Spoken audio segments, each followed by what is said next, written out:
कांग्रेस के महासचिव श्री सुरजेवाला जी, मंच पर उपस्थित सभी कांग्रेस के पदाधिकारी और नेतागण, आप सबका बहुत बहुत स्वागत इस सभा में। लेकिन सबसे बड़ा स्वागत और धन्यवाद मेरी अपनी कर्नाटका की बहनों को, जो इतनी बड़ी तादाद में यहाँ आई हैं मेरी बातों को सुनने के लिए, और इतने समय से आप सब इंतजार कर रही हैं। मेरे भाइयों को भी बहुत बहुत स्वागत और धन्यवाद। आपको देख के बहुत खुशी होती है।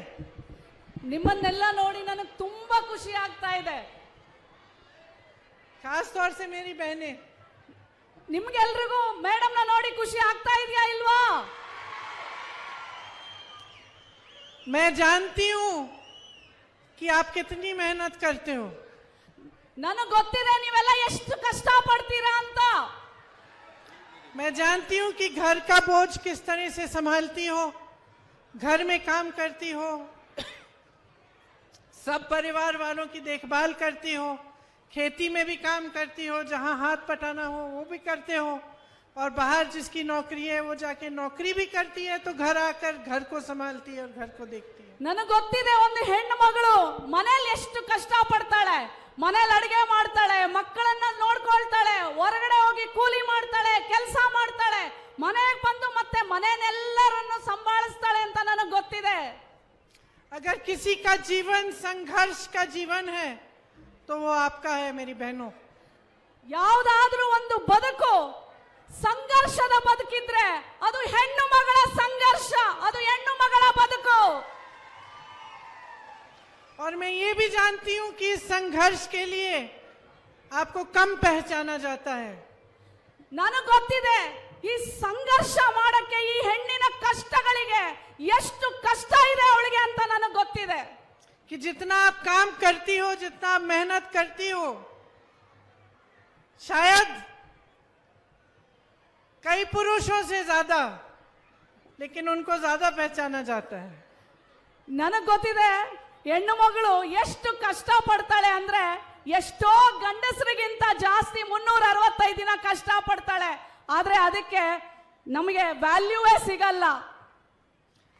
खास तौर से जो घर पे काम करती हैं, जो गृहस्थ महिलाएं हैं, बहुत कम समझा जाता है कि उन पर कितना बोझ होता है और कितनी मेहनत करती हैं और दिन रात कितना काम करती हैं। ಮನೆಯಲ್ಲಿ ಕೆಲಸ ಮಾಡ್ತಾಳಲ್ಲ ಆ ಹೆಣ್ಣು ಮಗಳು ಮುಖ್ಯವಾಗಿ ಎಷ್ಟು ಕಷ್ಟ ಪಡ್ತಾಳೆ, ಯಾವ ತರ ಅವಳು ಸಂಭಾಳಿಸ್ತಾಳೆ ಅವಳ ದಿನನಿತ್ಯ ಕೆಲಸಗಳನ್ನ, ಅವಳ ಕಾರ್ಯಗಳನ್ನ, ಬಹಳ ಬೋझನ ಬಹಳ ಭಾರನ್ನ ಹೊರ್ಕೊಂಡು ಅವಳು ನಡೀತಾಳೆ। मुझे बहुत बहुत गर्व है कि पिछले साल जब मैं उत्तर प्रदेश की प्रभारी थी, तब हमने महिलाओं के लिए बहुत नई नई योजनाएं, बहुत नए सवाल और नई आइडियाज उठाई। ನಾನು ಉತ್ತರ ಪ್ರದೇಶದಲ್ಲಿ ಇದ್ದಾಗ ಅಲ್ಲಿರೋ ಹೆಣ್ಣು ಮಕ್ಕಳ ಜೊತೆ ಹೊಸ ಹೊಸ ಅವರಿಗೆ ಅಲ್ಲಿನ ಹೆಣ್ಣು ಮಕ್ಕಳ ಕಷ್ಟಗಳನ್ನ ಸಂಘರ್ಷಗಳನ್ನ ನೋಡಿ ಹೊಸ ಹೊಸ ಯೋಜನೆಗಳನ್ನ ನಾನು ತಂದೆ ಅಲ್ಲಿ ಉತ್ತರ ಪ್ರದೇಶದ ಹೆಣ್ಣು ಮಕ್ಕಳಿಗೆ। क्योंकि वो एक पहल थी हमारे लिए, और उसके बाद हमने देखा कि बहुत सारे राजनीतिक दल महिलाओं के सवाल उठाने लगे। ಅಲ್ಲಿ ಹೆಣ್ಣು ಮಕ್ಕಳಿಗೆ ನಾನು ಜಾಸ್ತಿ ಪ್ರಾತಿನಿಧ್ಯ ಕೊಟ್ಟೆ, ಆದ್ರೆ ಅಲ್ಲಿರೋ ಬೇರೆ ರಾಜಕೀಯದವ್ರು ಇರ್ತಾರಲ್ಲ ಆ ಹೆಣ್ಣು ಮಗಳ ಬಗ್ಗೆ ಹಲವಾರು ಸವಾಲುಗಳನ್ನ ಎತ್ತಿದ್ರು। मुझे खुशी हुई कि कुछ ही महीनों पहले एक चुनाव में अनेक दलों ने महिलाओं के लिए एक अलग वो मैनिफेस्टो निकाला। ಮೊನ್ನೆ ಲಾಸ್ಟ್ ಟೈಮು ಆ ಬೇರೆ ಬೇರೆ ಏನು ಈಗ ಬಿಜೆಪಿ ಈ ತರ ಜನತಾದಳ ಇದಾವಲ್ಲ, ಇವೆಲ್ಲ ಹೆಣ್ಮಕ್ಳಿಗೋಸ್ಕರ ಏನೇನೋ ಮ್ಯಾನಿಫೆಸ್ಟೋಗಳನ್ನ, ಏನೇನೋ ನಿಯಮಗಳನ್ನ, ಯೋಜನೆಗಳನ್ನ ತಂದ್ರು। और मुझे बहुत ही ज्यादा गर्व है कि कांग्रेस पार्टी ने इस चुनाव में कर्नाटका में ये तय किया है कि महिलाओं को 2000 रुपए हर महीने मिलेंगे। ನನಗೆ ತುಂಬಾ ಹೆಮ್ಮೆ ಇದೆ, ಆದ್ರೆ ನನ್ನ ಕಾಂಗ್ರೆಸ್ ಪಕ್ಷ ಹೆಣ್ಣು ಮಗಳಿಗೆ ಪ್ರತಿ ತಿಂಗಳು ಕಾಂಗ್ರೆಸ್ ಪಕ್ಷ ಬಂದ್ರೆ 2000 ಮನೆ ಹೆಣ್ಣು ಮಗಳಿಗೆ ಕೊಡ್ತೀವಿ ಅಂತ। ये आपके खाते में जाएगा ये पैसा। ಇದು ನಿಮ್ಮ ಅಕೌಂಟ್ಗೆ ಸೀದಾ ಹೋಗುತ್ತೆ, ಯಾರು ಮೀಡಿಯೇಟರ್ಗಳಿಲ್ಲ. और ये इस बात की पहचान है कि आप कितनी मेहनत करती हो, कि आप समाज को बनाए रखती हो, कि पूरे परिवार की परवरिश, अगले जितने भी बच्चे हैं आपके उतने की परवरिश आपके हाथों में है. ಇದು ಯಾಕೆ ಮಾಡ್ತಾ ಇದೀವಿ? ಹೆಣ್ಣು ಮಗಳಿಗೆ ಯಾಕೆ ನಾವು ಪ್ರತಿ ತಿಂಗಳ ಅವಳ ಅಕೌಂಟ್ಗೆ 2,000 ರೂಪಾಯಿ ಹಾಕ್ಬೇಕು ಅಂತ ನಿರ್ಣಯ ಮಾಡಿದೀವಿ ಅಂದ್ರೆ, ನಮಗ್ ಗೊತ್ತಿದೆ ಹೆಣ್ಣು ಎಷ್ಟು ಕಷ್ಟ ಪಡ್ತಾಳೆ, ಆ ಮನೆಯ ಭಾರವನ್ನ ಹೊತ್ತು ಹೋರಾಟ ಮಾಡ್ತಾಳೆ, ಆ ಹೆಣ್ಣು ಸುಖವಾಗಿರ್ಬೇಕು ಅಂತ ಹೇಳಿ ನಾವು ಈ ನಿಯಮನ ತಂದಿದೀವಿ ಅಂತ ಹೇಳ್ತಾ ಇದ್ದಾರೆ. समाज का, देश का, प्रदेश का भविष्य बनाने वाली महिला ही होती है. ಈ ದೇಶವನ್ನ ಯಾರಾದ್ರೂ ಕಟ್ಟಬೇಕು ಅಂತಂದ್ರೆ ಅದು ಹೆಣ್ಣು ಮಾತ್ರ. क्योंकि बच्चों का देखभाल आप करती हो ಮಕ್ಕಳನ್ನ ನೋಡ್ಕೊಳ್ಳೋದ್ರಿಂದ ನೀವೇ ಮಾಡೋದು, और उनको सिखाती हो, ಅವರಿಗೆ ಪಾಠ ಸಹ ನೀವು ಕಲಿಸ್ಕೊಡ್ತೀರಾ. और जो हमारी संस्कृति है, सभ्यता है, वो बच्चों को आप देती हैं. ನಮ್ ಸಂಸ್ಕೃತಿ, ನಮ್ ನಡೆ ನುಡಿ, ನೀನ್ ಹೆಂಗಿರ್ಬೇಕು, ನೀನ್ ಹೆಂಗ್ ದೊಡ್ಡವನಾಗ್ಬೇಕು ಅಂತೆಲ್ಲ ಹೆಣ್ಣು ಹೇಳ್ಕೊಡ್ತಾಳೆ. इसीलिए मैं आपसे एक बात कहना चाहती हूँ.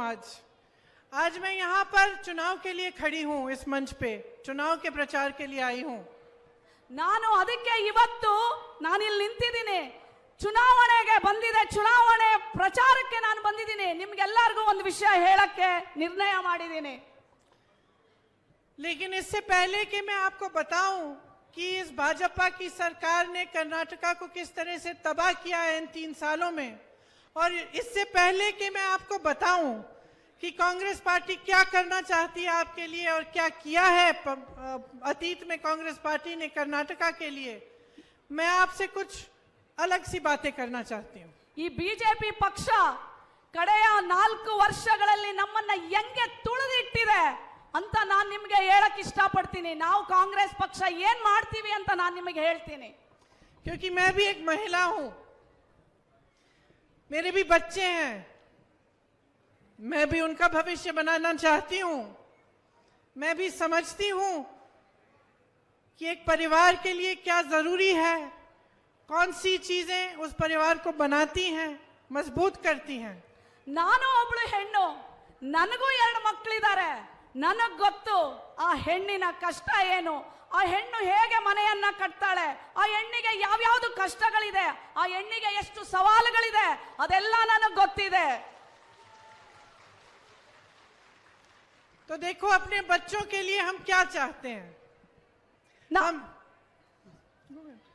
ನಮ್ಮ ಮಕ್ಕಳಿಗೆ ಏನೆಲ್ಲ ಮಾಡಬೇಕು ಅನ್ಕೊಳ್ತೀವಿ. सबसे पहले तो हम चाहते हैं कि उनकी सेहत अच्छी हो. ಮೊದಲಿಗೆ ನಮ್ಮ ಮಕ್ಕಳು ಚೆನ್ನಾಗಿರ್ಬೇಕು, ಅವ್ರ ಆರೋಗ್ಯವಾಗಿರ್ಬೇಕು ಅನ್ಕೊಳ್ತೀವಲ್ವಾ. हम चाहते हैं कि उनकी पढ़ाई लिखाई अच्छी हो. ಅವರು ಚೆನ್ನಾಗಿ ಓದ್ಬೇಕು ಅನ್ಕೊಳ್ತೀವಿ ನಾವು.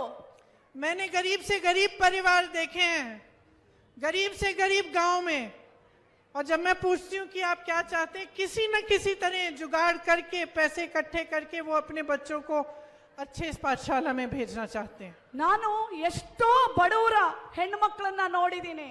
ಅವ್ರಿಗೆ ನೀವು ಏನು ಅಂತ ಕೇಳಿದ್ರೆ ಆ ಹೆಣ್ಣು ಮಗಳು ಆ ಬಡತನದಲ್ಲೂ ಸಹ 1 ರೂಪಾಯಿ ಕೂಡಿಟ್ಟು ನನ್ನ ಮಗುವಿನ ಭವಿಷ್ಯ ಕಟ್ಟಬೇಕು ಅಂತ ಹೇಳ್ತಾಳೆ ಆ ಹೆಣ್ಣು. मैं ऐसी बहनों से मिली हूं जिनके पास कुछ नहीं था, लेकिन छुप के अपने परिवार से जाके साड़ी के फॉल को सीकर थोड़े थोड़े पैसे बना के अपनी बेटियों को पढ़ाने के लिए भेजती हैं. ನನಗೊಬ್ಳು ಹೆಣ್ಣು ಮಗಳು ಗೊತ್ತಿತ್ತು, ಅವಳು ಸೀರೆ ಜಿಗ್ಜಾಗು ಫಾಲು ಮಾಡಿ ಚಿಕ್ಕ ಚಿಕ್ಕದ ಹಣ ಎಲ್ಲ ಕೂಡಿಟ್ಟು ತನ್ನ ಮಗಳನ್ನ ಓದಿಸಿದ್ಲು.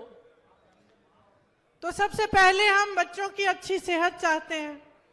हम चाहते हैं कि उस शिक्षा मिले उन्हें. हम चाहते हैं कि जब ये बच्चे बड़े हों, चाहे वो पुरुष हो चाहे वो महिला हो, हम चाहते हैं कि उसको अच्छा रोजगार मिले, वो अपने पैरों पे खड़ी हो. ನನಗೆ ನಮ್ಮ ಹೆಣ್ಣು ಮಕ್ಕಳು ಏನ್ ಅನ್ಕೊಳ್ತಾರೆ, ತನ್ನ ಮಕ್ಕಳಿಗೆ ಒಳ್ಳೆ ವಿದ್ಯಾಭ್ಯಾಸ ಸಿಗ್ಬೇಕು, ಒಳ್ಳೆ ಭವಿಷ್ಯ ಸಿಗ್ಬೇಕು, ಓದಾದ್ಮೇಲೆ ಅದು ಹುಡುಗ ಇರ್ಲಿ ಕೆಲಸ ಸಿಗ್ಬೇಕು ಅಂತ ನಾವೆಲ್ಲ ಅನ್ಕೊಳ್ತೀವಲ್ವಾ. उनको दुख होता है तो हमें दुख होता है. ಅವರಿಗೆ ಮಕ್ಕಳಿಗೇನಾದ್ರೂ ನೋವಾಯ್ತು ಅಂದ್ರೆ ನಮಗೂ ತಾಯಿಗೆ ನೋವಾಗುತ್ತೆ. उनका आत्मविश्वास कम होता है. ಅವರ ಆತ್ಮವಿಶ್ವಾಸ ಕಡಿಮೆ ಆದಾಗ ತಾಯಿಗೂ ಆತ್ಮವಿಶ್ವಾಸ ಕಡಿಮೆ ಆಗುತ್ತೆ. तो हमें दुख होता है. ನಮಗೂ ನೋವಾಗುತ್ತೆ. जब वो नौकरी के लिए जाती हैं, उन्हें रोजगार मिलता है, हम खुश होते हैं. ನಮ್ಮ ಮಕ್ಕಳು ಕೆಲಸಕ್ಕೆ ಅಂತ ಹೋದಾಗ ಕೆಲಸ ಸಿಕ್ಕಿದಾಗ ನಮ್ಗೆ ಎಷ್ಟು ಖುಷಿ ಆಗುತ್ತಲ್ವಾ. जब हमारे नौजवान बच्चे अच्छा रोजगार पाते हैं तो हम खुश होते हैं कि अब बच्चा घर को चलाएगा, हमारी भी देखभाल करेगा. ನಮ್ಮ ಮಕ್ಕಳು ದೊಡ್ಡವರಾಗಿ ಕೆಲ್ಸಕ್ಕೆ ಹೋಗಿ ಕೆಲಸ ಸಿಕ್ಕಿ ದುಡ್ಡು ಸಂಬಳ ತಗೊಂಬಂದ್ರೆ ನಮ್ಗೆ ಎಷ್ಟು ಖುಷಿ ಆಗುತ್ತಲ್ವಾ. ನಮ್ಮನ್ನು ನಮ್ಮ ಮಕ್ಕಳು ನೋಡ್ಕೊಳ್ತಾರೆ ಅನ್ನೋ ಒಂದು ಭರವಸೆ ನಮ್ಗೆಲ್ರಿಗೂ ಮೂಡುತ್ತಲ್ವಾ. और अगर हम मेहनत करते हैं, चाहे हम महिला हो पुरुष हो, अगर हम घर पे मेहनत करते हैं या खेतियों में करते हैं या बाहर जाके जॉब लेके करते हैं, कुछ भी करते हैं, तो हम इसी नजरिए से करते हैं कि हम अपने परिवार को मजबूत बनाएंगे, हम अपने बच्चों को बड़ा करके उनके लिए अच्छे अच्छे भविष्य की उम्मीद रखेंगे. ನಾವು ಗಂಡಸರಾಗ್ಲಿ ಹೆಣ್ಮಕ್ಳಾಗ್ಲಿ ಇಬ್ರು ದುಡಿತೀವಿ, ಹೊರಗೋಗಿ ಒಳಗೆ ದುಡಿತೀವಿ. ಯಾಕೆ? ನಮ್ಮ ಮಕ್ಕಳ ಭವಿಷ್ಯಕ್ಕೆ, ನಮ್ಮ ಮಕ್ಕಳ ಉದ್ಧಾರಕ್ಕೆ, ನಮ್ಮ ಮನೆ ಚೆನ್ನಾಗಿ ಬೆಳೀಲಿ ಅಂತ ಅಲ್ವಾ.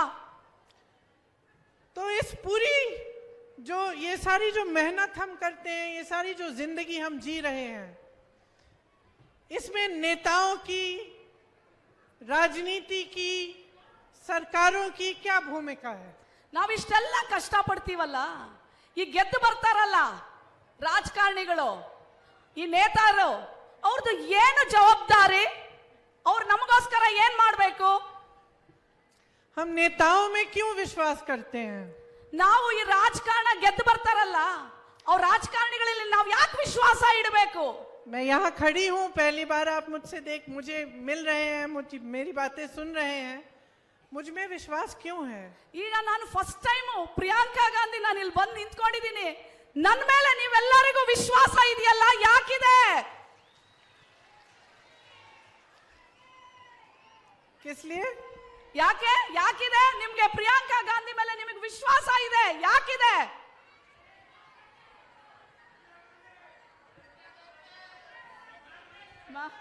इंदिरा गांधी, क्योंकि आप कांग्रेस में विश्वास करते हैं और कहा कि इंदिरा गांधी जी का नाम लिया.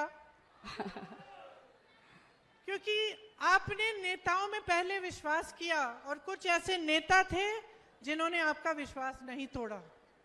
जैसे इंदिरा जी का नाम लिया, आप सब इंदिरा जी को जानते थे, आपने देखा सुना उनके बारे में, क्या खासियत थी उनमें? ये खासियत थी कि आपका विश्वास कभी नहीं तोड़ा. ನಿಮಗೆ ಅವಾಗಿನ ನೇತ ಅಂದ್ರೆ ಅವಾಗ ಗೆದ್ದು ಬಂದಂತ ರಾಜಕಾರಣಿಗಳು, ಇಂದಿರಾ ಗಾಂಧಿ ಮೇಲೆ ನಿಮ್ಗೆಲ್ಲರಿಗೂ ವಿಶ್ವಾಸ ಇದೆ, ನೀವೆಲ್ಲ ಇಂದಿರಾ ಗಾಂಧಿ ಅಂದ್ರಿ. ಯಾಕೆ ಇಟ್ಟಿದ್ರಿ ನೀವು ಅಷ್ಟು ವಿಶ್ವಾಸ? ಯಾಕೆ ಅಂದ್ರೆ ಅವಾಗಿನ ರಾಜಕಾರಣಿಗಳು, ಅವಾಗಿನ ನಮ್ಮ ಇಂದಿರಾ ಗಾಂಧಿ ನಿಮ್ಮ ವಿಶ್ವಾಸವನ್ನ ಮುರಿಲಿಲ್ಲ, ಅವರು ನಿಮಗೆ ಬದುಕನ್ನ ಕಟ್ಕೊಟ್ರು. ಅದಕ್ಕೆ ನೀವು ಇಂದಿರಾ ಗಾಂಧಿಯ ಮೇಲೆ ವಿಶ್ವಾಸ ಇಟ್ಟಿದ್ರಿ ಅಲ್ವಾ. तो आज अगर आपको मुझ में विश्वास है तो इसमें मेरा कोई श्रेय नहीं है, इसमें इंदिरा जी का श्रेय है, कांग्रेस पार्टी के नेताओं का श्रेय है, कुछ राजीव जी का है, कुछ सोनिया जी का है, कुछ उन सारे नेताओं का है जिन्होंने आपके लिए सचमुच काम किया. ನೋಡಿ ಅವ್ರು ಹೇಳ್ತಾ ಇದ್ದಾರೆ ಮೇಡಮ್, ಏನಂದ್ರೆ ನೀವು ಇಂದಿರಾ ಗಾಂಧಿ ಮೇಲೆ, ಕಾಂಗ್ರೆಸ್ ಪಕ್ಷದ ಮೇಲೆ, ಎಲ್ಲಾದ್ರ ಮೇಲೂ ವಿಶ್ವಾಸ ಇಟ್ಟಿದ್ರಿ. ಅದು ನಂದೇನಲ್ಲ. ಯಾಕೆ ಇಟ್ಟಿದ್ರಿ ಅಂದ್ರೆ ಇಂದಿರಾ ಗಾಂಧಿ ಅವರಾಗ್ಲಿ, ಜವಾಹರ್ಲಾಲ್ ನೆಹರು ಅವರಾಗ್ಲಿ, ಸೋನಿಯಾ ಗಾಂಧಿ ಅವರಾಗ್ಲಿ, ಮನಮೋಹನ್ ಸಿಂಗ್ ಅವರಾಗ್ಲಿ, ಎಷ್ಟೋ ಕಾಂಗ್ರೆಸ್ ಲೀಡರ್ಸ್ ಗಳಾಗ್ಲಿ ನಿಮಗೋಸ್ಕರ ಬೇಕಾದಂಗೆ ಕೆಲಸ ಮಾಡಿಕೊಟ್ರು. ಅದಕ್ಕೆ ನೀವು ಇವತ್ತು ಪ್ರಿಯಾಂಕಾ ಗಾಂಧಿ ಅವರ ಮೇಲೆ ವಿಶ್ವಾಸ ಇಟ್ಟಿದ್ದೀರಾ, ಹೌದಾ ಅಲ್ವಾ? तो जब मैंने आपसे पूछा कि एक नेता की, एक राजनीतिक दल की क्या भूमिका होती है आपके जीवन में और आपके बच्चों के भविष्य को बनाने में, तो मैं यही कहना चाह रही थी कि एक बहुत बड़ी भूमिका होती है.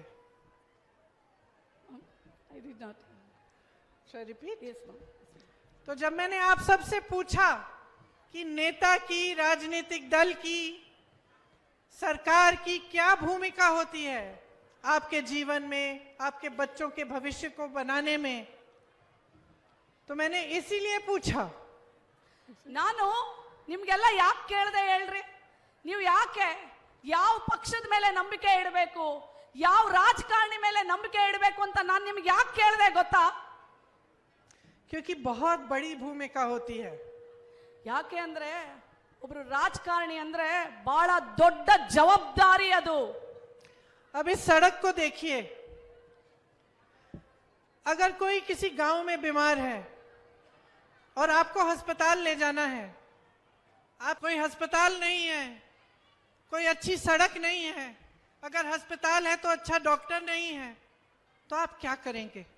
ನೋಡಿ, ನಿಮ್ಗೆ ಯಾರಿಗಾದ್ರೂ ಒಬ್ರಿಗೆ ಹುಷಾರಿಲ್ಲ, ನಿಮ್ಮ ಮಕ್ಕಳಿಗೆ ಯಾರಿಗಾರು ಹುಷಾರಿಲ್ಲ, ರಸ್ತೆಗಳು ನೋಡ್ರಿ, ರಸ್ತೆಗಳಿಲ್ಲ ಅಂದ್ರೆ, ಆಸ್ಪತ್ರೆಗಳಿಲ್ಲ ಅಂದ್ರೆ ಏನಾಗುತ್ತೆ ನಿಮಗೆ? किसी ने सड़क को बनाने में पैसे खाए हों 40%, और इस सड़क में इतने सारे गड्ढे हैं, या अस्पताल में दवाइयां नहीं आई क्योंकि कोई नेता उसके पैसे खा रहा है, या आपके गांव में पाठशाला नहीं है, आप कितनी भी मेहनत कर लें, दिन रात मेहनत कर लें, खाना ना खा के अपने बच्चों को खिला के मेहनत करें, और कोई स्कूल ही नहीं है जिसमें जा सकते हैं, तो आप क्या करेंगे? ರಸ್ತೆಗಳಿಲ್ಲ, ಆಸ್ಪತ್ರೆಗಳಿಲ್ಲ, ಸ್ಕೂಲ್ಗಳಿಲ್ಲ, ಎಲ್ಲಾ ಕೆಲಸದಲ್ಲೂ 40% ಭ್ರಷ್ಟಾಚಾರ, ಕಮಿಷನ್ ತಗೊಳ್ತಾ ಇದಾರಲ್ಲ, ಅವಾಗ ನೀವೆಲ್ಲ ಏನ್ ಮಾಡ್ಬೇಕು? तो क्या आपको अपने जीवन में सिर्फ आपको ही मेहनत करना है? सुबह से शाम तक आप मेहनत करें, कमाएं, ईमानदारी से कमाएं, अपने आत्मविश्वास को रखें, अपने देश, अपने प्रदेश पे, अपने गांव पे गर्व करके, लेकिन आप ही करें और नेता आपके साथ विश्वासघात करे, कमीशन खोरी करे, 40% की सरकारें बनाएं, जो पैसे आपकी सड़कों पे, आपके नालों पे, आपके घरों पर, आपकी पाठशालाओं पे, आपके अस्पतालों में जाने चाहिए, वो खुद खा के अपने घर में लगा ले, तो इससे बड़ा विश्वासघात कोई हो सकता है? ನಾವು ಹಗಲು ರಾತ್ರಿ ಕಷ್ಟಪಟ್ಟು ದುಡಿತೀವಿ, ಹೌದಲ್ವಾ?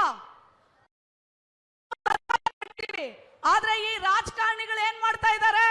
ರಸ್ತೆಗಳಲ್ಲಿ ಮೋಸ ಮಾಡ್ತಾರೆ, ಸ್ಕೂಲ್ಗಳು ಕಟ್ಟಲ್ಲ, ಆಸ್ಪತ್ರೆಗಳಲ್ಲಿ ಕಟ್ಟಲ್ಲ, 40% ಎಲ್ಲಾದ್ರಲ್ಲೂ ಕಮಿಷನ್ ತಗೊಂಡು ನಮ್ಮ ವಿಶ್ವಾಸವನ್ನ ಮುರಿತಾ ಇದ್ದಾರೆ। आप अपने बच्चों के लिए ईमानदारी से कमा रहे हो। यहां से मैं अभी जहां से आ रही थी, गन्ने के किसान हैं, गन्ने का दाम नहीं मिल रहा है। ನಾವು ನಮ್ಮ ಮಕ್ಕಳಿಗೋಸ್ಕರ ಕಷ್ಟ ಪಡ್ತಾ ಇದ್ದೀವಿ। ನಾನು ಈ ದಾರಿಯಿಂದ ಬರಬೇಕಾದ್ರೆ ನಾನು ಕಬ್ಬಿನ ತೋಟಗಳನ್ನ ನೋಡಿದೆ, ಆದ್ರೆ ಆ ಕಬ್ಬಿಗೆ ಕೊಡಬೇಕಾದಂತ ಏನು ಅನುದಾನ ಇದೆ ಸರ್ಕಾರದಿಂದ, ಅದು ಸಹ ಕೊಡ್ತಾ ಇಲ್ಲ ಸರ್ಕಾರ। आज देश में किसान औसत 27 रुपए प्रतिदिन कमा रहा है, 27 रुपए। ಇವತ್ತು ರೈತ 27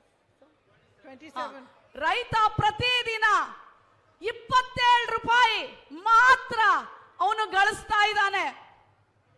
आपने बहुत भरोसा करके सरकारें चुनी, ನೀವೆಲ್ಲರೂ ನಂಬಿಕೆ ಇಟ್ಟು ಈ ಸರ್ಕಾರಕ್ಕೆ ವೋಟ್ ಹಾಕಿ ತಂದ್ರಲ್ವಾ? विश्वास करके नेताओं को चुना, ಅವ್ರ ಮೇಲೆ ವಿಶ್ವಾಸ ಇಟ್ಟು ಇವರನ್ನೆಲ್ಲ ಗೆಲ್ಸಿದ್ರಿ। आज वो नेता कितने हजारों करोड़ कमा रहे हैं। ಆದ್ರೆ ಅವನು ಗೆದ್ದಿದಾನಲ್ಲ, ಎಷ್ಟು ಕೋಟಿ ಕೋಟಿ ರೂಪಾಯಿ ಇವತ್ತು ಅವನು ಲೂಟಿ ಮಾಡ್ತಾ ಇದ್ದಾನೆ। आज प्रधानमंत्री के उद्योगपति मित्र, ಆ ಪ್ರಧಾನ ಮಂತ್ರಿ ಅವ್ರ ಜೊತೆ ಒಬ್ಬ ಉದ್ಯೋಗ ಮಿತ್ರ ಇದಾನಲ್ಲ, अडानी जी, ಅದಾನಿ, सारे देश के जितने भी पीएसयू हों, सबसे ज्यादा उन्होंने ही खरीदे हैं, उनको मिल गए हैं, दिए गए उन्हें। ಯಾ ದೇಶದಲ್ಲಿ ಯಾರು ಕೊಂಡ್ಕೊಂಡಿಲ್ಲ ಅಷ್ಟು ಎಲ್ಲ ಪ್ರೈವೇಟ್ ಸೆಕ್ಟರ್ಸ್ ನ ಅವನೇ ಕೊಂಡ್ಕೊಂಡ್ಬಿಟ್ಟಿದ್ದಾನೆ ಇವತ್ತು ಪ್ರಧಾನಿಯ ಸ್ನೇಹಿತ। ये नौजवान बेरोजगार खड़े हैं, इनको रोजगार पीएसयू से मिलता है। ಇಲ್ಲಿ ಇಷ್ಟು ಜನ, ಎಷ್ಟು ನಮ್ಮ ಯುವಕರಿದ್ದಾರೆ ಇಲ್ಲೆಲ್ಲರೂ, ಅವ್ರಿಗೆ ಯಾವ್ದು ಕೆಲಸ ಇಲ್ಲ, लेकिन वो अडानी को दे दिए। ನಾವು ನಮ್ಮ ದೇಶದ ಹಣನೆಲ್ಲಾನು ಅವನು ತಗೊಂಡೋಗಿ ಅವರ ಪ್ರಧಾನಿ ಮಂತ್ರಿಯ ಸ್ನೇಹಿತ ಅದಾನಿ ಕೊಟ್ಬಿಟ್ಟಿದ್ದಾರೆ। वो एक आदमी एक दिन में 1600 करोड़ रुपए कमा रहा है, ಒಂದು ದಿನದಲ್ಲಿ। और आप देश के किसान ಆದ್ರೆ मात्र 27 रुपए। ಈ ಭೂಮಿಯ ರೈತ ಮಾತ್ರ ಎಷ್ಟು ತಗೊಳ್ತಾ ಇದ್ದಾನೆ? तो कब तक ಬರೀ इतनी मेहनत 27 करोगे? ರೂಪಾಯಿ। कब तक इतनी मेहनत करते रहोगे, ईमानदारी से काम करते रहोगे, दिन रात मेहनत करते रहोगे और कोई आपका पैसा खा रहा होगा? ಎಷ್ಟ್ ದಿನ ನೀವು ಕಷ್ಟ ಹಿಂಗೇ ಪಡ್ತಾ ಇರ್ತೀರಾ, ಆದ್ರೆ ಯಾರೋ ಒಬ್ಬ ನಮ್ಮ ಹಣ, ನಮ್ಮ ದೇಶದ ಹಣ ಎಲ್ಲ ಲೂಟಿ ಮಾಡ್ಕೊಂಡು ಹೋಗ್ತಾ ಇದ್ದಾನೆ, ಒಬ್ಬ ಮಾತ್ರ. आज आपके बेटे रोजगार के लिए जाते हैं तो हर चीज की कीमत है, ಇವತ್ತು हर पोस्ट की कीमत है. ಇವತ್ತು ನಮ್ಮನೆ ಮಗ ಕೆಲ್ಸಕ್ಕೆ ಹೋದ್ರೆ ಪ್ರತಿಯೊಂದೂನು ಎಲ್ಲ ಗಗನ ಮುಟ್ಟಿದೆ ಬೆಲೆಗಳು. जूनियर इंजीनियर, असिस्टेंट इंजीनियर, कुछ भी हो, 30, 40, 50, 60 लाख का पोस्ट का फिक्स रेट है. ಯಾವುದೇ ಕೆಲಸ, ಗೌರ್ಮೆಂಟ್ ಕೆಲಸ ಕಾಲ್ಫಾರ್ ಆದ್ರೆ ಎಷ್ಟು ಲಕ್ಷ ಕೊಡಬೇಕು? ಗಿಂಬಳ 30, 40, 50, 60 ಲಕ್ಷ ನಾವು ಲಂಚ ಕೊಡಬೇಕಾಗಿದೆ ನಮ್ಮ ಮಕ್ಕಳ ಕೆಲಸಕ್ಕೋಸ್ಕರ. आप सोचिए, इस सरकार ने कर्नाटका से 1.5 लाख करोड़ रुपए लूटे हैं. ಈ ಸರ್ಕಾರ ನಮ್ಮ ಹಣ 1.5 ಲಕ್ಷ ಕೋಟಿನ ಲೂಟಿ ಮಾಡಿದೆ. ಅದು ನಮ್ಮ ಹಣನ. बहुत बड़े बड़े आंकड़े हैं, बहुत बड़े बड़े आंकड़े हैं. ಹಾ, Big number. ನೀವು ನಿಮ್ಗೆ ಆ ನಂಬರ್ಗಳು 1 ಲಕ್ಷ ಕೋಟಿ ಅಂದ್ರೆ ನಿಮಗೆ ಗೊತ್ತಾ? ಗೊತ್ತಿಲ್ಲ ಅಲ್ವಾ? ಅಷ್ಟು ದೊಡ್ಡ ದುಡ್ಡನ್ನ ಇವರೆಲ್ಲ ಕದ್ದು ಲೂಟಿ ಮಾಡಿದ್ದಾರೆ. इतने बड़े हैं कि समझ में ही नहीं आता. ಎಷ್ಟು ದೊಡ್ಡದು ಅಂದ್ರೆ ನಿಮ್ಗೆ ಅರ್ಥನೂ ಆಗಲ್ಲ. ಅಷ್ಟು ಲಕ್ಷ ಕೋಟಿ ಲೂಟಿ ಮಾಡಿಬಿಟ್ಟಿದ್ದಾರೆ ಇವರು. कितना पैसा होगा ये? ಎಷ್ಟು ದುಡ್ಡಿರ್ಬೋದು ಇದು? क्या किया होगा इन्होंने इसका? ಈ ದುಡ್ಡು ತಗೊಂಡು 1 ಲಕ್ಷ ಕೋಟಿ ಏನ್ ಮಾಡಿದ್ದಾರೆ? क्या अपने घरों में, अपने जीवन में इस्तेमाल किया? क्या किया इन्होंने इसका? ಈ ದುಡ್ಡು ತಗೊಂಡು ಏನ್ ಮಾಡಿದ್ದಾರೆ ಇವರು? ಇವ್ರ ಐಷಾ ಆರಾಮು, ಇವ್ರ ಮನೆ, ಇವ್ರ ಮಕ್ಕಳು ಏನ್ ಮಾಡಿದ್ದಾರೆ ಇವರು ಇಷ್ಟು ದುಡ್ಡು ಲೂಟಿ ಮಾಡಿ?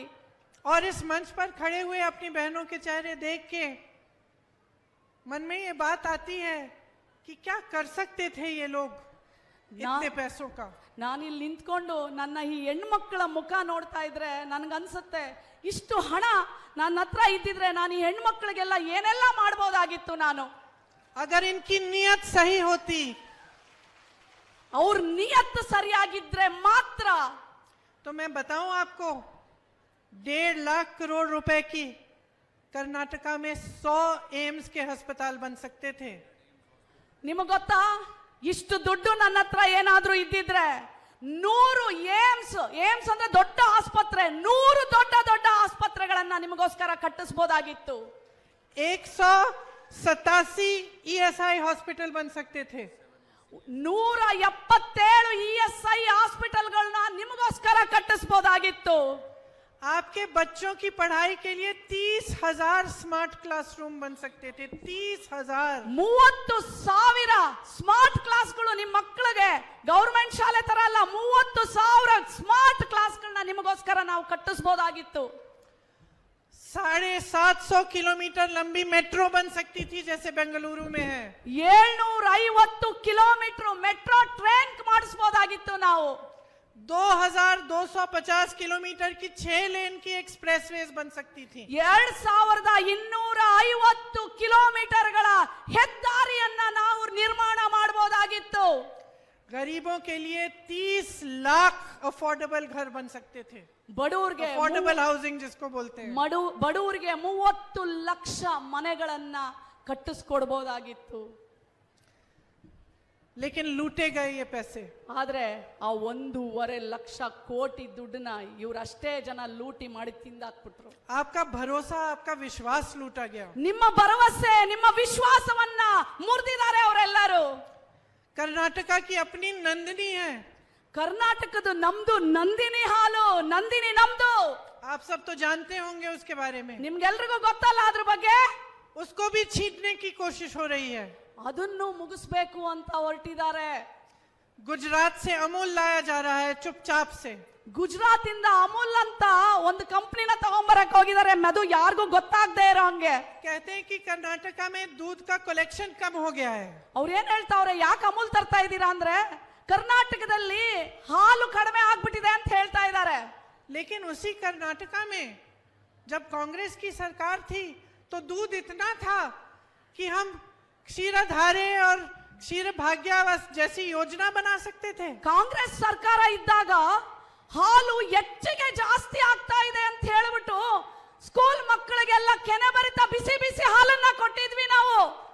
इतना नंदिनी का इतना दूध का कलेक्शन था कि स्कूलों में हम बच्चों को दूध दे सकते थे। ಇಷ್ಟೊಂದು ಹಾಲಿತ್ತು ನಮ್ಮ ಹತ್ರ, ಪ್ರತಿ ಶಾಲೆ ಗೌರ್ಮೆಂಟ್ ಶಾಲೆ ಮಕ್ಕಳಿಗೆ ನಾವು ನಂದಿನಿ ಹಾಲನ್ನು ಕೊಡ್ತಾ ಇದ್ವಲ್ಲಪ್ಪ। और आपको याद होगा क्षीराधारे हमने योजना जो बनाई थी कांग्रेस ने, ನಿಮಗೆಲ್ಲ ಕ್ಷೀರಧಾರೆ ನೆನಪಿದ್ಯಾ? ನಾವು ಕಾಂಗ್ರೆಸ್ ಸರ್ಕಾರ ಮಾಡಿದ್ವಿ। उसमें 5 रुपए प्रति लीटर किसानों को मिलता था दूध के लिए। ಪ್ರತಿಯೊಬ್ಬರು ರೈತನಿಗೆ 5 ರೂಪಾಯಿ ಸಬ್ಸಿडी ಕೊಡ್ತಾ ಇದ್ವಿ ನಾವು ಪ್ರತಿ ಲೀಟರ್ ಹಾಲಿಗೆ। अब ये कह रहे हैं कि कम कलेक्शन हो गई है। ಇವಾಗ ಹೇಳ್ತಾವ್ರೆ ಹಾಲ್ ಕಡಿಮೆ ಆಗ್ಬಿಟ್ಟಿದೆ ಅಂತ। ಅದ್ ಹೆಂಗ್ ಸಾಧ್ಯ? क्यों? क्योंकि ये अपने दूसरे कोऑपरेटिव को लाना चाह रहे हैं यहाँ। ಈಗ ಇವರು ನಂದಿನಿನ ಮುಗಿಸ್ಬೇಕು ಅಂತ ಬೇರೆ ಒಂದು ಕೋಆಪರೇಟಿವ್ ಸೊಸೈಟಿನ ಹಾಲಿನ ಸೊಸೈಟಿನ ತಗೊಂಬರಕ್ ಹೊರಟು ಬಿಟ್ಟಿದ್ದಾರೆ। और नंदिनी को उसमें जोड़ना चाह रहे हैं। ನಂದಿನಿನ ಅದರಲ್ಲಿ ಮಿಕ್ಸ್ ಮಾಡಬೇಕು ಅಂತ ಹೊರಟಿದ್ದಾರೆ।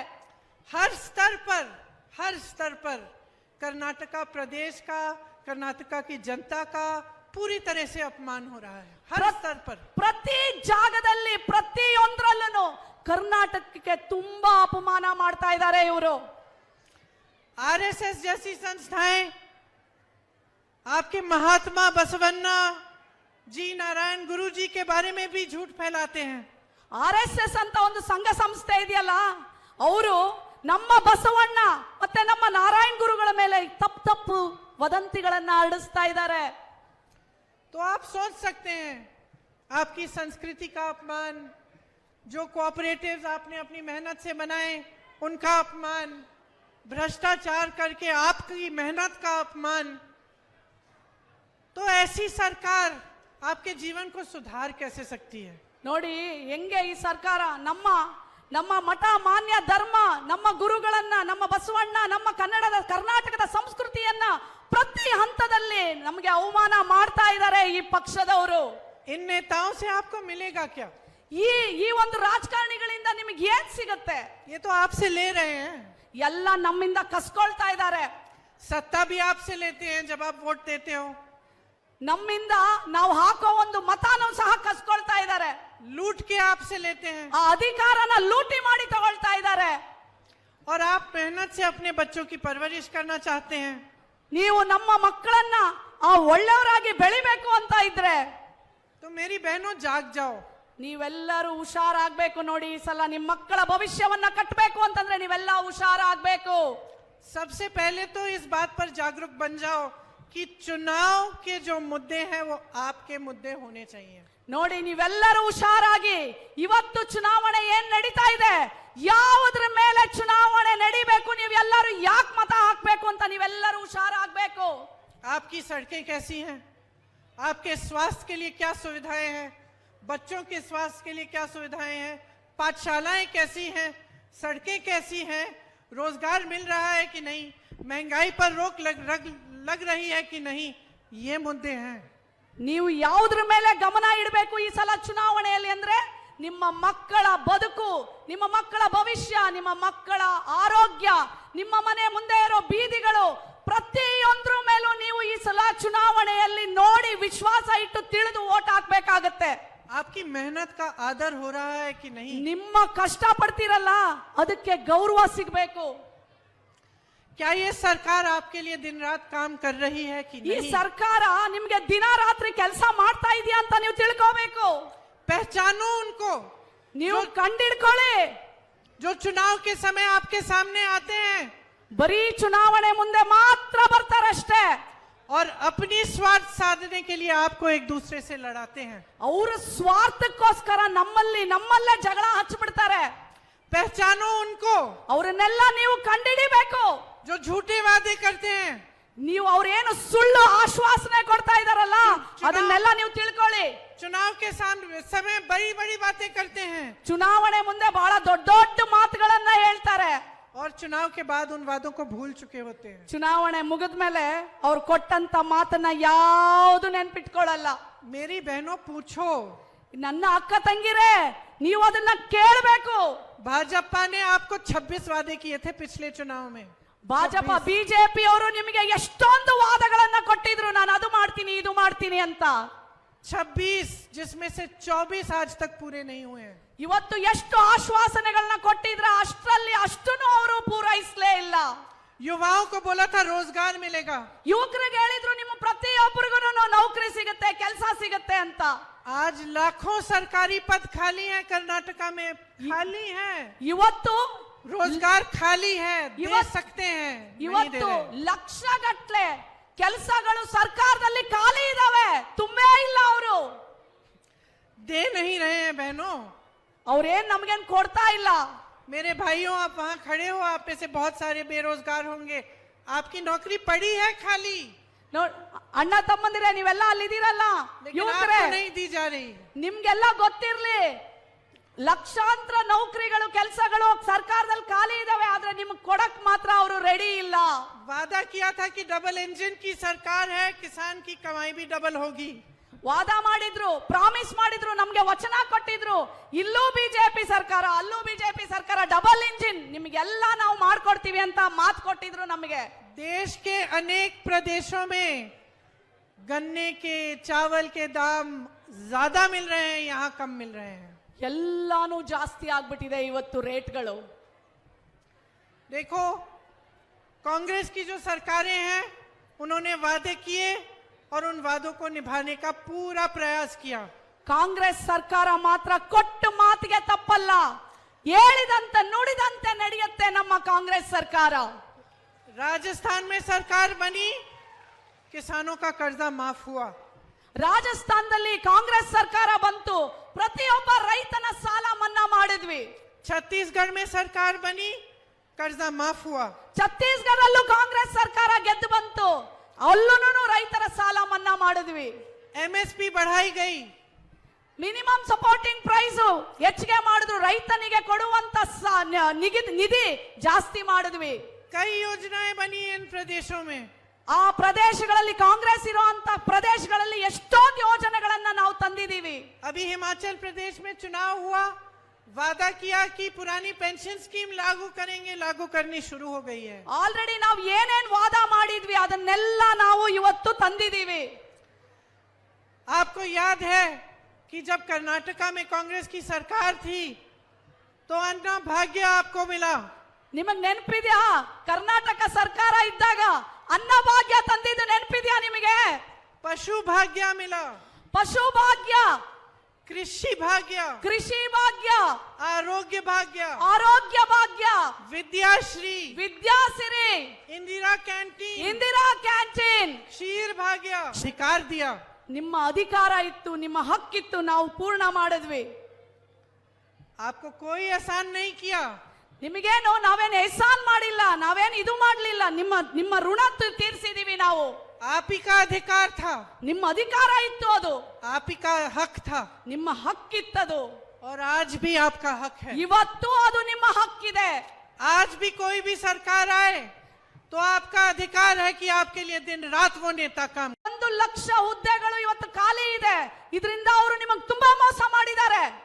कांग्रेस पार्टी इन पदों को भरेगी, आपको रोजगार देगी। ಕಾಂಗ್ರೆಸ್ ಪಕ್ಷ ಬಂದ್ರೆ ಇದನ್ನ ಖಂಡಿತ ನಿಮಗೆಲ್ಲರಿಗೂ ಏನು ಖಾಲಿ ಇದೆ ಆ ಹುದ್ದೆಗಳಲ್ಲಿ ನಿಮಗೆಲ್ಲರಿಗೂ ತುಂಬುತ್ತೀವಿ ಅಂತ ಪ್ರಮಾಣ ಮಾಡ್ತೀವಿ ನಾವು। एक बात पूछूं, ನಾನು ನಿಮಗೆಲ್ಲ ಒಂದು ಪ್ರಶ್ನೆ ಕೇಳಲಾ? जब से भाजपा की सरकार आई है तो क्या आपके जीवन में तरक्की आई है? ಬಿಜೆಪಿ ಸರ್ಕಾರ ಬಂದಾಗಿಂದ ನೀವು ಸುಖವಾಗಿದ್ದೀರಾ? महंगाई बढ़ी है कि घटी है? ಬೆಲೆ ಏರಿಕೆ ಗಗನಕ್ಕೇರಿದೆಯಾ ಅಥವಾ ಕೆಳಗಿಳಿದಿದೆಯಾ? और मुश्किल हुई ना पहले से? ಮೊದಲಿಗಿಂತ ಹೇಗಿದೆ? हुई। ಏನಾದ್ರೂ ಒಳ್ಳೇದಾಗಿದೆಯಾ ನಿಮಗೆ? इसीलिए कांग्रेस कह रही है कि इसकी हमारी सरकार आएगी तो 200 यूनिट बिजली आपको फ्री मिलेगी। ನಮ್ ಕಾಂಗ್ರೆಸ್ ಸರ್ಕಾರ ಬಂದ್ರೆ ನಿಮ್ಗೆ ಪ್ರತಿ ಮನೆಗಳಿಗೆ 200 ಯೂನಿಟ್ ಕರೆಂಟ್ ಬಿಲ್ ಕಟ್ಟಂಗಿಲ್ಲ, ಫ್ರೀ। 10 किलो ಪ್ರತಿ ತಿಂಗಳು 3000 ಅವರಿಗೆ ನಾವು ಹಾಕ್ತೀವಿ। जिसके पास डिप्लोमा है उसको 1500 रुपए पर महीने मिलेगा। ಎಷ್ಟು ಜನಕ್ಕೆ ಡಿಪ್ಲೊಮಾ ಮಾಡಿರೋ ಮಕ್ಕಳಿದ್ದೀರಾ ಅವರಿಗೆ 1500 ನಿಮ್ಮ ಅಕೌಂಟಿಗೆ ಹಾಕ್ತೀವಿ। और एक बार फिर मैं अपनी बहनों को बताती हूँ कि 2000 रुपए महीने आपको भी मिलेंगे। ನಾನು ಮತ್ತೆ ಹೇಳಕ್ ಇಷ್ಟಪಡ್ತೀನಿ, ನಿಮಗೆ ಹೆಣ್ಣು ಮಕ್ಕಳಿಗೆ ಪ್ರತಿ ತಿಂಗಳು ನಿಮ್ಮ ಅಕೌಂಟ್ಗೆ 2000 ರೂಪಾಯಿ ಬರುತ್ತೆ। और ये इसलिए नहीं कह रहे हैं हम कि हम सोच रहे हैं कि हम ऐसा कहेंगे तो आप वोट दोगे, हम सत्ता में ನೀವು आएंगे। ನನ್ನನ್ನ ಹಂಗ್ ತಿಳ್ಕೊಬೇಡಿ. ನಾವು 2,000 ಕೊಡ್ತೀವಿ, 2,500 ಕೊಡ್ತೀವಿ, 3,000 ಕೊಡ್ತೀರಿ ಅಂದ ತಕ್ಷಣ ನಮ್ಗೆ ಓಟ್ ಹಾಕ್ತೀರಾ ಅಂತ ನಾನು ಹೇಳ್ತಾ ಇಲ್ಲ. नहीं, ಇಲ್ಲ, हम इसलिए कह रहे हैं क्योंकि हमें आपकी परवाह है। ನಾವ್ ಯಾಕೆ ಮಾಡ್ತಾ ಇದೀವಿ ಅಂದ್ರೆ ನಿಮ್ ಬಗ್ಗೆ ನಾವು ಕಾಳಜಿ ಇದೆ, ನಿಮ್ ಬಗ್ಗೆ ನಾವು ಕೇರ್ ಮಾಡ್ತೀವಿ, ನೀವು ಚೆನ್ನಾಗಿರ್ಬೇಕು ಅಂತ ನಾವ್ ಇದೆಲ್ಲ ವಾಪಸ್ ಮಾಡಕ್ಕೆ ರೆಡಿ ಆಗಿದೀವಿ. क्योंकि हम जानते हैं कि कितना संघर्ष कर रहे हैं आप, ನಮಗ್ ಗೊತ್ತಿದೆ ನೀವೆಲ್ಲ ಎಷ್ಟು ಕಷ್ಟ ಪಡ್ತಾ ಇದ್ದೀರಾ ಅಂತ. कि जब से इस बीजेपी की सरकार आई है और इसने आपको लूटा है हर रोज। ಯಾವಾಗಿಂದ ಈ ಬಿಜೆಪಿ ಬಂದಿದೆ ನಿಮ್ಮನ್ನ ಲೂಟಿ ಮಾಡ್ತಾ ಇದ್ದಾರೆ. आपके जीवन में कितनी मुश्किलें बढ़ी हैं। ಬಿಜೆಪಿ ಬಂದಾಗಿಂದ ನಿಮ್ ಬದುಕಲ್ಲಿ ಎಷ್ಟೊಂದು ಕಷ್ಟಗಳು ಬಂದಿದೆ. हम उस बोझ को हल्का करना चाहते ಆ हैं, ಕಷ್ಟಗಳನ್ನ ನಿವಾರಣೆ ಮಾಡಬೇಕು ಅಂತ ಹೊರಟಿದೀವಿ. आपकी सहायता करना चाहते हैं। ಎಲ್ರಿಗೂ ಸಹಾಯ ಮಾಡಬೇಕು ಅಂತ ಹೊರಟಿದೀವಿ. हम चाहते हैं कि कर्नाटका का आत्मविश्वास बिल्कुल टूटे नहीं, मजबूत रहे ನಮ್ಮ और भी मजबूत बने। ನಮಗೆ ಕರ್ನಾಟಕದ ಜನರ ಆತ್ಮವಿಶ್ವಾಸ ಯಾವತ್ತೂ ಮುರಿಬಾರ್ದು, ಅದನ್ನ ಕಟ್ಟಕ್ಕೆ ಪ್ರಯತ್ನ ಮಾಡ್ತೀವಿ. आज आपको मालूम है कि कर्नाटका के युवा जहां भी जाते हैं, दिल्ली आते हैं नौकरी के लिए, हमें मालूम होता है कि ये मेहनती लड़का है। ನಿಮಗ್ ಗೊತ್ತಾ, ಕರ್ನಾಟಕದ ಮಕ್ಕಳೇನಾದ್ರೂ ದಿಲ್ಲಿಗೆ ಬಂದಾಗ ನಾವು ಅವರನ್ನು ನೋಡಿದ ತಕ್ಷಣ ಕಂಡಿದ್ದೀವಿ ಇದು ಕರ್ನಾಟಕದ ಹುಡುಗ ಅಂತ. ಯಾಕೆ ಅಂದ್ರೆ ಕರ್ನಾಟಕದ ಮಕ್ಕಳು ಬಹಳ ಬುದ್ಧಿವಂತರು. कई बार मैं विदेश जाती हूँ, कर्नाटका की लड़कियां लड़के मिलते हैं, बात करते हैं मुझसे, मुझे गर्व होता है। ನಾನು ಫಾರಿನ್ ಹೋದಾಗ್ಲೂ ಅಷ್ಟೇ, ಅಲ್ಲಿ ಕರ್ನಾಟಕದ ಮಕ್ಕಳು ಸಿಕ್ಕಿದಾಗ ಮಾತಾಡ್ತಾರೆ ನನ್ನ ಜೊತೆ, ಅವಾಗ ನನಗೆ ತುಂಬಾ ಗೌರವ ಅನ್ಸುತ್ತೆ. ಓ, ಇದು ನಮ್ಮ ಕರ್ನಾಟಕದ ಮಕ್ಕಳು ಅಂತ. मैं सोचती हूँ देखो हमारे देश को किस तरह से देश का नाम आगे बढ़ा रहे हैं। ನೋಡು, ನಮ್ಮ ಕರ್ನಾಟಕದ ಮಕ್ಕಳು ನಮ್ಮ ದೇಶದ ಹೆಸರನ್ನ ಯಾವ ತರ ಅವರು ನಮ್ಮ ಬೇರೆ ದೇಶಗಳಲ್ಲಿ ಹೆಸರು ಎತ್ತಾ ಇದ್ದಾರೆ ಅಂತ ಖುಷಿ ಆಗುತ್ತೆ ನನಗೆ. बाहर जाकर मेहनत करके ईमानदारी से काम करके ये दिखाते हैं कि हाँ हम कर्नाटका के हैं, हम भारत के हैं और हम किस तरह से मेहनत करना जानते हैं। ನಾವು ಕಷ್ಟಪಟ್ಟು ಓದಿ ವಿದ್ಯಾವಂತರಾಗಿ, ಹೌದು ಇದು ನಮ್ಮ ಭಾರತದ सरदार हैं आप, सब बातें समझते हैं। मैं जानती हूँ मेरी बहनें, आपने जीवन बहुत देखा है, बहुत संघर्ष किया है। ನನಗೆ ಗೊತ್ತು, ನನ್ನ ಹೆಣ್ಣು ಮಕ್ಕಳು ತುಂಬಾ ಸಂಘರ್ಷ, ತುಂಬಾ ಹೋರಾಟ, ತುಂಬಾ ಕಷ್ಟದಲ್ಲಿ ಇದ್ದೀರಾ. मैं आपको समझाने नहीं आई हूँ, ನಾನ್ ನಿಮ್ಗೆಲ್ಲ ಸಮಜಾಯಿಸಿ ಕೊಡಕ್ಕೆ ನಾನು ಬಂದಿಲ್ಲ ಇಲ್ಲಿ. आपसे बहुत कुछ सीख सकती हूँ, ಆದ್ರೆ ನಿಮ್ಮಿಂದ ನಾನು ತುಂಬಾ ಕಲಿತೀನಿ. लेकिन मैं ये जरूर कहने आई हूँ ನಾನು ಇದು ಮಾತ್ರ ನಿಮ್ಗೆ ಹೇಳಕ್ ಬಂದಿದ್ದೀನಿ, कि इस चुनाव को आप हल्के में मत लीजिए, हल्के में मत लीजिए। Don't take ಈ it lightly. ಚುನಾವಣೆನ ನೀವು ಅಷ್ಟು ಸುಲಭವಾಗಿ ತಿಳ್ಕೋಬೇಡಿ. ये चुनाव आपके बच्चों का भविष्य बनाएगा, ಈ ಚುನಾವಣೆ ನಿಮ್ಮ ಮಕ್ಕಳ ಭವಿಷ್ಯವನ್ನ ಕಟ್ಟುತ್ತೆ, ये नौजवानों का भविष्य ಈ बनाएगा, ಎಲ್ಲ ಯುವಕರ ಭವಿಷ್ಯವನ್ನ ಕಟ್ಟುತ್ತೆ, आपकी संस्कृति का भविष्य तय होगा, ನಿಮ್ಮೆಲ್ಲರ ಭವಿಷ್ಯವನ್ನ ನಿರ್ಧಾರ ಮಾಡುತ್ತೆ, आपकी सभ्यता का भी। ನಿಮ್ಮೆಲ್ಲರ ಸಭ್ಯತೆಯನ್ನ ಪರೀಕ್ಷೆ ಮಾಡುತ್ತೆ ಈ ಚುನಾವಣೆ. क्योंकि जब सरकारें लूटती हैं और संस्कृतियों को बदलने की कोशिश करती हैं, झूठ बुलवाती हैं, ಈ ಸರ್ಕಾರ तो ನಮ್ಮನ್ನ भलाई नहीं, तो समाज की भलाई नहीं होती। ಈ ಸರ್ಕಾರ ನಮ್ಮನ್ನ ಲೂಟಿ ಮಾಡ್ತಾ ಇದೆ, ಸುಳ್ಳು ಹೇಳ್ತಾ ಇದೆ, ಇದು ನಮ್ಮ ಒಳ್ಳೆಯದಕ್ಕಲ್ಲ. भाई भाई को एक करने वाली, ಅಣ್ಣ ತಮ್ಮಂದಿರನ್ನ ಒಂದಾಗಿ ಇರುವಂತ, पूरे प्रदेश और देश की परवरिश एक परिवार की तरह एक साथ करने वाली, ಪ್ರತಿಯೊಂದು ಜನಾಂಗ ಧರ್ಮದವರನ್ನ ಅಣ್ಣ ತಮ್ಮಂದಿರಾಗಿ ಇರುವಂತ, युवाओं का, महिलाओं का आत्मविश्वास, उनको आत्मनिर्भर बनाने का काम करने वाली सरकार, ಯುವಕರನ್ನ ಮಹಿಳೆಯರ ಆತ್ಮ ನಿರ್ಧಾರವನ್ನ ಆತ್ಮ ಸ್ವಾಭಿಮಾನವನ್ನ ಕಟ್ಟುವಂತ ಈ ಪಕ್ಷ, ईमानदार सरकार जो आपसे लूटे नहीं लेकिन आपको दिल खोल कर दे। ಸತ್ಯವಾದಂತ ಸರ್ಕಾರ ನಿಮ್ಮನ್ನ ಲೂಟಿ ಮಾಡೋದಿಲ್ಲ, यही आपका अधिकार है। ಅದು ನಿಮ್ಮ ಅಧಿಕಾರ. अपने अधिकार को पहचानो, ನಿಮ್ಮ ಅಧಿಕಾರವನ್ನ ನೀವು ಗುರ್ತಿಡಿರಿ. ಈ ಸಲ इस चुनाव की अहमियत को पहचानो, ಈ ಚುನಾವಣೆಯ ಒಂದು ತೂಕವನ್ನ ನೀವು ಗೊತ್ತಿಟ್ಕೋಬೇಕು. एक नेता की बातों में मत पड़ो। ಒಬ್ಬ ಯಾರೋ ಒಬ್ಬ ಬಂದು ಹೇಳ್ತಾನೆ ಏನೋ ಸುಳ್ಳು ಅಂತಂದ್ರೆ ಅವನ ಹಿಂದೆ ಹೋಗ್ಬೇಡಿ, ವಿಶ್ವಾಸ ಮಾಡಬೇಡಿ. अपने अनुभव पर देखो चलो। ನಿಮ್ಗೆ ಏನಾಗಿದೆ, ನೀವು ಈ 5 ವರ್ಷ ಹೆಂಗೆ ಅನುಭವಿಸಿದೀರಾ ಅದ್ರ ಮೇಲೆ ನೀವು ಈ ಸಲ ವೋಟ್ ಹಾಕ್ಬೇಕು. जीवन सुधरा नहीं है ना, ನಿಮ್ದೆಲ್ಲ ಜೀವನ ಏನು ಚೆನ್ನಾಗಿಲ್ಲ ಅಲ್ವಾ? महंगाई घटी नहीं है ना, ಬೆಲೆ ಏರಿಕೆ ಆಗಿದೆ ಅಲ್ವಾ? विकास हुआ नहीं है ना, ವಿಕಾಸ ಅಂತೂ ಆಗೇ ಇಲ್ಲ, ಉದ್ಧಾರ ಆಗಿಲ್ಲ. तो इस बात एक ऐसी सरकार चुनो जो विकास लाए, जो नए ಇದನ್ನ पाठशालाएं, नई संस्थाएं खोले, नए अस्पताल खोले, नए आपके लिए आरोग्य भाग्य जैसे और क्षीरा भाग्य जैसे योजनाएं बनाए।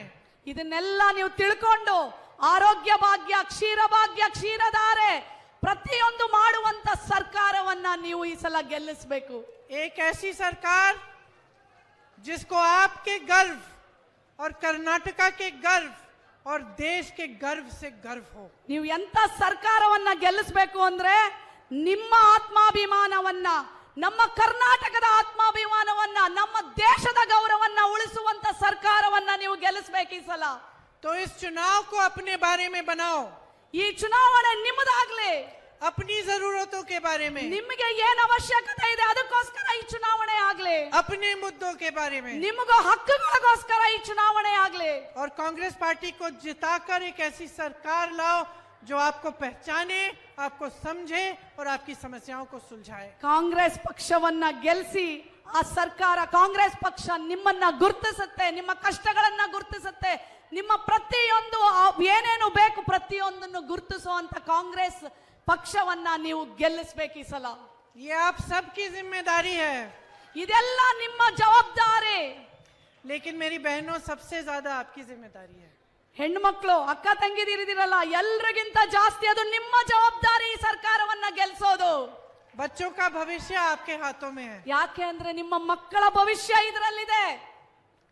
कांग्रेस को मौका दो कि उस भविष्य को मजबूत बनाए। ಕಾಂಗ್ರೆಸ್ ಪಕ್ಷಕ್ಕೆ ಅವಕಾಶ ಕೊಡಿ ಈ ಮಕ್ಕಳ ಭವಿಷ್ಯವನ್ನ ಬಿಗಿಯಾಗಿ ಗಟ್ಟಿಯಾಗಿ ಕಟ್ಟೋದಕ್ಕೆ. और ये इतना प्यार जो आपने मुझे दिया है यहाँ आके, और मेरी बातों को इतनी चुपचाप से संजीदगी से सुनने का, उसके लिए बहुत बहुत धन्यवाद। ಇಷ್ಟೊಂದು ನನಗೆ ಪ್ರೀತಿ ಕೊಟ್ಟಿದ್ದೀರಾ, ಬೆಳಗ್ಗಿಂದ ಕೂತ್ಕೊಂಡು ನನಗೋಸ್ಕರ ಕಾದು ನನ್ನ ಮಾತುಗಳನ್ನ ಕೇಳಿದೀರಾ. आपके प्यार को हम काम में बदल के दिखाएंगे। हम आपके लिए काम करके, कर्नाटका को मजबूत बना के, यहाँ के विकास को करके ये प्यार आपका लौटाएंगे। ಈ ಪ್ರೀತಿಯನ್ನ ನಾನು ಕರ್ನಾಟಕವನ್ನ ಕಟ್ಟೋದಕ್ಕೆ, ಈ ನಿಮ್ಮೆಲ್ಲರ ಭವಿಷ್ಯವನ್ನ ಕಟ್ಟೋದಕ್ಕೆ ನಾನು ಉಪಯೋಗ ಮಾಡ್ತೀನಿ. मेरे साथ कहिए, जय कर्नाटका, जय कर्नाटका, जय कर्नाटका। 3 बार जय हिंद, ಜೈ ಹಿಂದ್, जय हिंद, ಜೈ ಹಿಂದ್, जय हिंद। ಜೈ ಹಿಂದ್. धन्यवाद।